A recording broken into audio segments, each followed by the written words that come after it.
At the end of the 19th century, while European powers scrambled to carve Africa, one monarch envisioned something unprecedented, not a colony for his nation, but a private empire he alone would own. That man was King Leopold II of Belgium. Publicly, Leopold spoke of philanthropy. He promised civilization, Christianity, and progress for Africa. He formed international groups and persuaded world leaders that he was embarking on a humanitarian mission.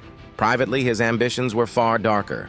In 1885, at the Berlin Conference, European powers recognized his claim to a Central African territory, nearly 80 times the size of Belgium.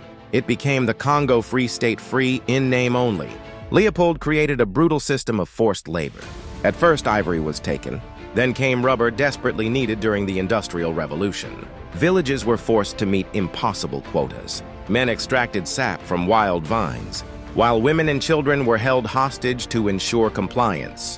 Whips made from hippopotamus hide ripped flesh. Failure brought punishment. The most infamous was the severing of hands. Soldiers of Leopold's private army, the Force Publique, had to provide a hand for every bullet fired. Proof ammunition wasn't wasted.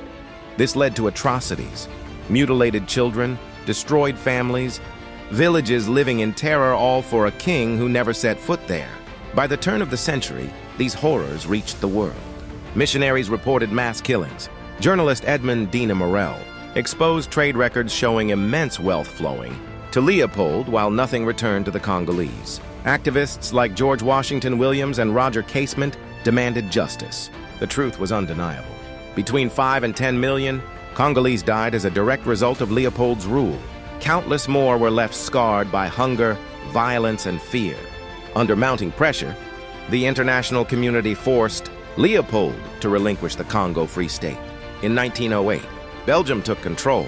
Although the worst atrocities lessened, exploitation continued. Leopold himself remained unrepentant.